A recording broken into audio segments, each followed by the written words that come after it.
태풍 카눈이 한반도를 관통할 것으로 예상되면서 농작물 관리에도 비상이 걸렸습니다. 어떻게 하면 피해를 줄일 수 있을지 알아봤습니다. 충남은 10일 새벽부터 태풍의 직접적인 영향권이 될 것으로 전망됩니다. 강한 비바람을 동반하는 만큼 안전에 각별한 주의가 요구되는데요. 충남 최근접 시기와 태풍 전후 날씨 상황 전해드립니다. 당진시의회 더불어민주당 소속 의원들이 기자회견을 열고 김덕주 의장이 의원 발언권을 침해했다며 사과를 요구했습니다. 김 의장은 의장 고유 권한을 행사한 것이라며 문제가 없다는 입장입니다. 새만금 세계 스카우트 잼버리 조직위원회가 입국도 하지 않은 참가자들의 숙소를 준비하도록 해 홍성에서 혼선이 빚어졌습니다. 대원들을 위해 준비한 175인분의 뷔페 음식은 모두 폐기됐습니다.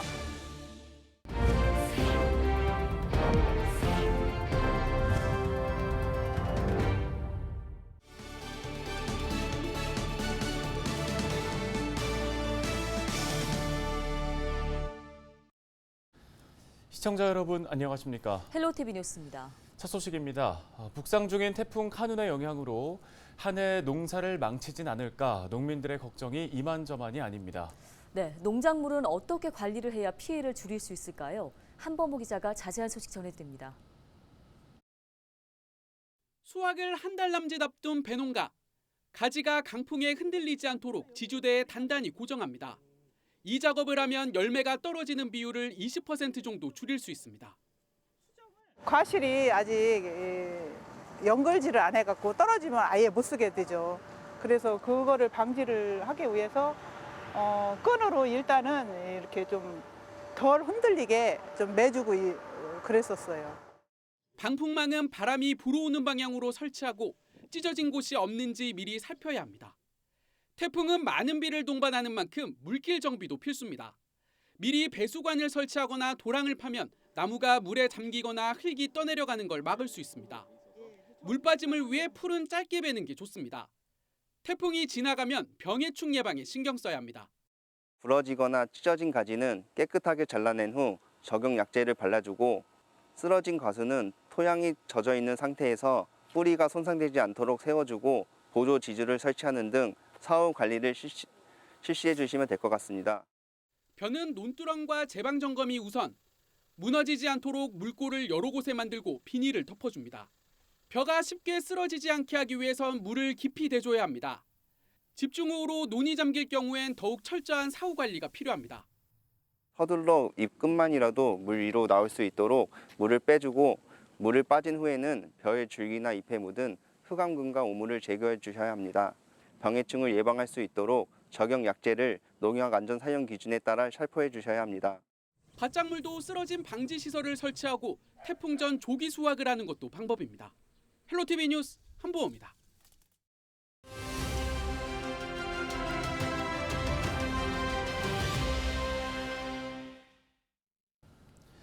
제6호 태풍 카눈이 한반도를 관통할 것으로 전망되면서 철저한 대비가 필요해 보입니다. 이번 태풍 특징과 진로 등 기상 전망 자세하게 알아보겠습니다. 네, 대전지방기상청 박진주 예보분석관 전화 연결해 보겠습니다. 예보관님 안녕하십니까? 안녕하세요. 대전지방기상청 예보분석관 박진주입니다. 예, 태풍 카눈이 우리나라를 관통할 것이라는 전망입니다. 먼저 충남 지역에 본격적으로 영향을 미치게 되는 건 언제로 예상이 됩니까?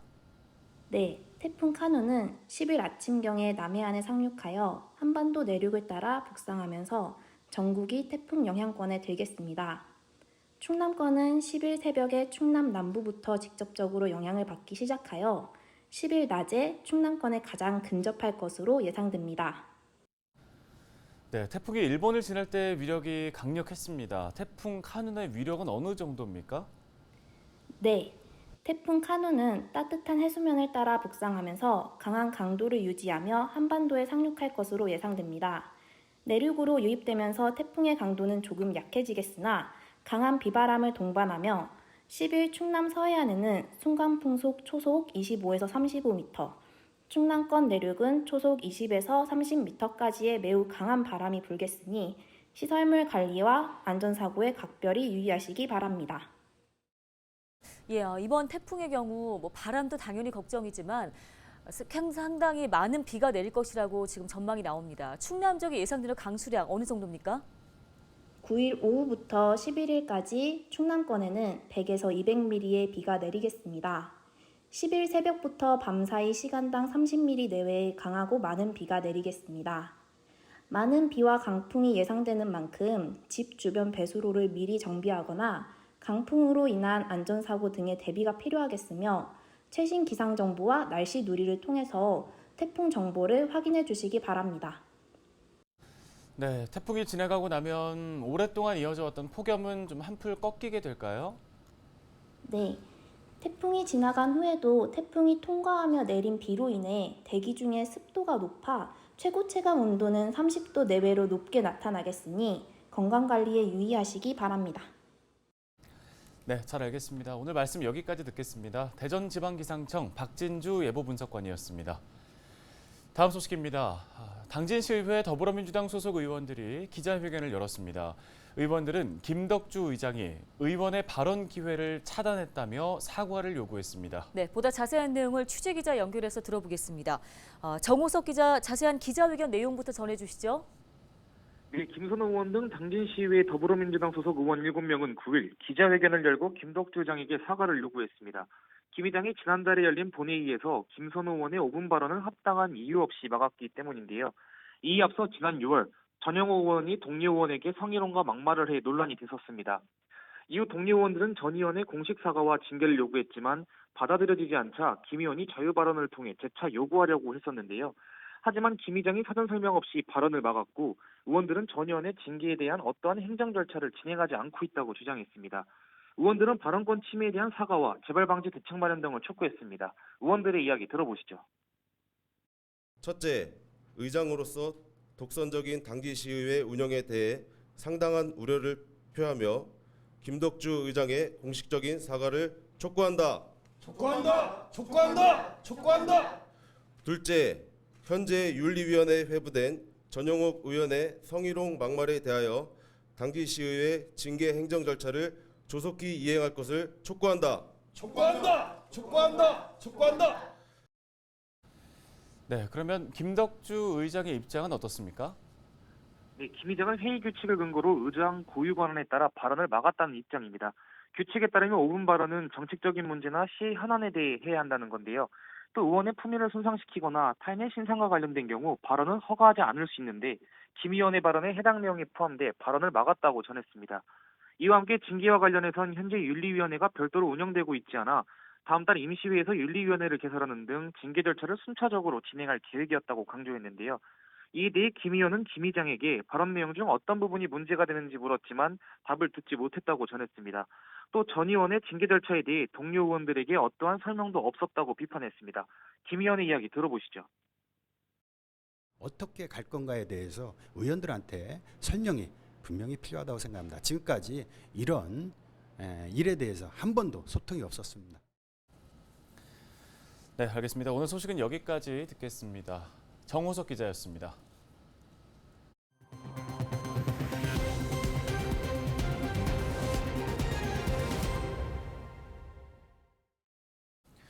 다음 소식입니다. 새만금 세계 스카우트 잼버리 조직위원회가 입국도 하지 않은 참가자들의 숙소를 준비하도록 해 충남에서 혼선이 빚어졌습니다. 지난 8일 오전 홍성 해전대학교는 태풍 카눈의 북상으로 예멘에서 온 스카우트 대원 175명이 배정됐다고 통보받았습니다. 해전대와 홍성군은 기숙사 점검과 환영 현수막, 저녁 식사 등을 준비했지만 밤 9시가 넘어서야 이들이 입국조차 하지 않았다는 사실을 전달받은 것으로 전해졌습니다. 홍성군이 약 200만 원을 들여 준비한 출장 뷔페 음식은 모두 폐기됐습니다. 충남경찰청이 인터넷에 흉기 난동을 예고한 3명을 검거했습니다. 이 중 2명은 10대 청소년인 것으로 확인됐으며 호기심에 장난삼아 글을 작성했다고 진술한 것으로 알려졌는데요. 충남경찰청은 교육청과 협업해 범죄 예방 홍보 활동을 강화한다는 계획입니다. 또 다중 밀집 지역에 특공대와 기동대 배치 등을 통해 특별 치안 활동을 추진하고 있습니다. 연일 폭염특보가 계속되는 가운데 충남에서 온열 질환 사망자가 추가로 발생했습니다. 충남도는 지난 7일 저녁 8시 30분쯤 예산군 대흥면 한 밭에서 80대 A씨가 쓰러져 있다는 마을 주민의 신고를 접수했다고 밝혔습니다. A씨는 인근 병원으로 이송됐지만 끝내 숨졌고 사인은 온열 질환으로 판정됐습니다. 올해 충남 지역에서는 140여 명이 열탈진과 열사병 등 온열 질환을 진단받았습니다. 9일부터 태풍이 완전히 소멸할 때까지 전국의 주요 숲길이 전면 통제됩니다. 산림청은 내포 문화숲길과 지리산 둘레길 등 태풍 위험 지역에 출입 통제선을 설치하고 비상근무 연락체계 등을 구축했습니다. 또 숲길 안내센터 누리집 등으로 현장 상황을 확인할 것을 이용객들에게 당부했습니다. 서산시가 대규모 공단이 밀집해 있는 성현면과 지곡면, 대산읍 방면 국도의 차량 정체 해소를 위해 전용 교통신호를 운영합니다. 시는 국도 29호선과 38호선의 서산, 대산 양방향 직진 신호를 출퇴근 시간대 최대 40초까지 늘릴 계획입니다. 출퇴근 전용 교통신호는 새벽 5시 30분부터 아침 8시 30분까지 운영되며 퇴근 시간에는 오후 3시부터 저녁 7시까지 운영됩니다. 충남 지역 다중이용시설에서 폐렴 등을 일으키는 레지오넬라균이 검출됐습니다. 충남도 보건환경연구원은 지난 6월부터 다중이용시설 194곳에 냉각 탑수 등을 검사한 결과 레지오넬라균 19건이 검출됐다고 밝혔습니다. 또 감염될 경우 발열 등의 증상이 나타나며 심할 경우 폐렴으로 악화될 수 있어 급소시설을 주기적으로 소독해야 한다고 강조했습니다.